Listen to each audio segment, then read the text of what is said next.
આ તૂટી ગયું છે ને ઈ હાંધવાનું છે બરોબર આખે આખું મસ્ત નું હાંધી દેજો મને એ કાકા હા હું આ મસ્ત નું હાંધવું કરો ભલામણ આ બધું શું છે અરે આ મારું કોટ તૂટી ગયો ને હું વધારે પહેરું ને હા? એટલે મેં કીધું દરજી ભગત પાસે છે ને હિવરાવી લો હું વાત હા. તે કાકા બીજો કોટ લઈ લે પછી ફાઈટા ફાઈટ થઈ તો સિલાઈ ના કરાય અરે પણ આ કોટ મને એટલો પ્રિય છે ને કે ની વાત કોઈ આના વિના હું છે ને આમ એક ડગલોય નો હાલ એટલે પણ કાકા તમને કોટ લાગ્યો અસલ નો હે ને હા હો આમ આમ મોટા સાહેબ હોય એવું અરે લાગે સાહેબ ને મોટા ખેડૂ હોય એવું લાગે ભલામણ આ મોટા ખેડૂ હો કાકા કાંઈ ઘટે નહીં આમે તમારે 99 વીઘા તો છે ને એટલે અમે તમે મોટા ખેડૂમાં તો આવો જ અરે કાકા. મોટા ખેડૂમાં જાવું એટલે તો હું આમ કોટ પહેરી રાખું ગામમાં આપણો વાટ પડે એટલે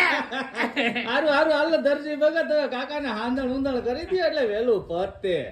આ એ પણ છે ને કાકોય પણ ઓહો